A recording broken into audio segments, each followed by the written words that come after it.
Le ciel d'Eretz Israël.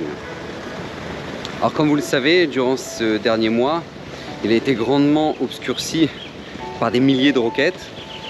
Mais c'est pas ça le sujet d'aujourd'hui. Mais c'est que le ciel d'Eretz Israël cache une notion absolument fondamentale, nous dit le Zera Shimshon. Quelle est cette notion? Et le Zera Shimshon demande comment se fait-il que lorsque les explorateurs vont revenir de leur découverte d'Israël et faire tout leur Lashon Hara, la conséquence va être non seulement que durant 40 ans, les Bnei Israël vont devoir tourner dans le désert, mais c'est que à cette même date-là où ils ont fait ce Lashon Hara, qui était le 9 Av, va être décrété que dans notre histoire, les deux temples vont être détruits. D'accord? Le premier temple et le deuxième. Et le Zera Shimshon demande quel rapport? Quoi, parce qu'ils ont fait du Lashon Hara, alors du coup maintenant les deux temples vont être détruits, quel rapport?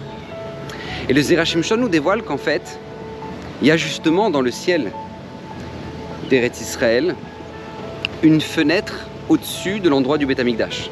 De cette fenêtre descend toute l'abondance et tout le Shefa pour le monde entier, pas seulement pour le Ham Israël, mais pour le monde entier. D'ailleurs, le Navi l'a annoncé avant la destruction du Beth Amikdash. Il a dit, si vous saviez combien, si les nations savaient combien le temple leur amène de l'abondance, ils auraient eux-mêmes payé des soldats pour le protéger. Mais demande le Zera Shimshon, qu'est-ce qui ouvre et qui ferme les portes, justement, dans le ciel?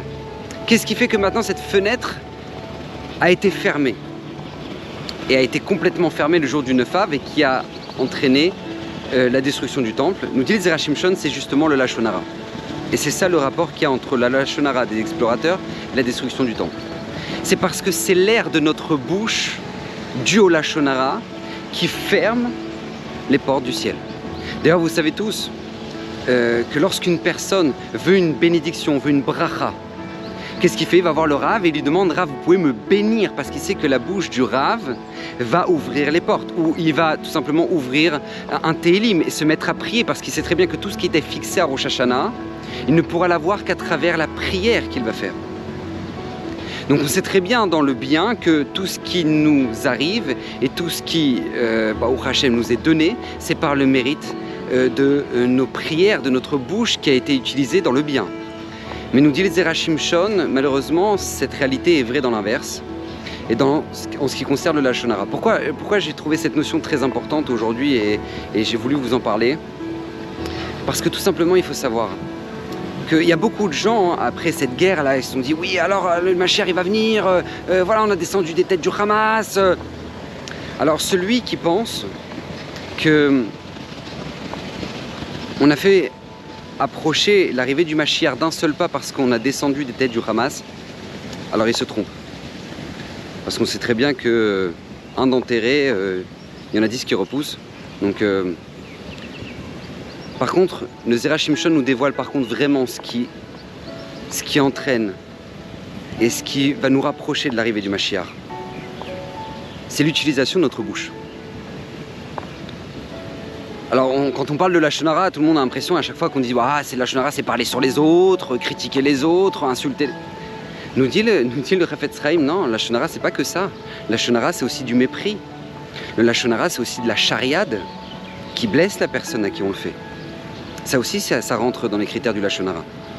Beaucoup de gens se disent alors, l'arrivée du Mashiach, c'est pour bientôt, il y a une guerre, Gog ou Magog, etc. Mais ce qui arrivera, ce qui rapprochera l'arrivée du Mashiach, c'est ton compliment aujourd'hui dans ta maison. C'est ton mot gentil, c'est ton je t'aime à ta femme ou à tes enfants. Parce que c'est ça qui ouvre les portes du ciel. C'est l'utilisation de l'air de ta bouche pour justement construire. Et à l'inverse, tu peux attendre les nouvelles que tu veux et descendre des têtes du Hamas autant que tu veux, tant que dans la maison, il y a du Lashon Hara, il y a du mépris, il y a des insultes. On l'a éloigné, le Mashiach. Vous savez, le Admor Mitzans Klausenburg, lorsqu'il était dans la Shoah, dans les camps, il a demandé à... Et ces Chassidim lui ont demandé, il lui dit Kvod Rabbeinu, mais je vous en supplie, quand est-ce que Mashiach va venir avec tous les mérites qu'on a fait, toutes les mitzvot qu'on a fait, ça y est, il ne peut pas venir, ça on n'a pas rapproché l'arrivée du Mashiach. Alors le Admor Mitzans Klausenburg a répondu Si, le Beth Amikdash est reconstruit. Si, tout, c'est prêt. Alors Chassim nous dit, bah Rabbeinu. Alors justement qu'il arrive, qu'il descende le Beth Amikdash, c'est pas possible, on peut pas rester comme ça. Il dit, non mais il reste une chose à faire, accrocher les rideaux.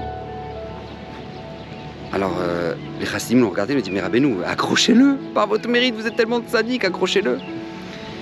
Et l'un de mon médecin leur a répondu, j'essaie de l'accrocher, mais il y en a d'autres qui tirent en bas pour l'enlever. Et cette histoire est très forte parce que justement c'est la question qu'on doit se demander nous aussi.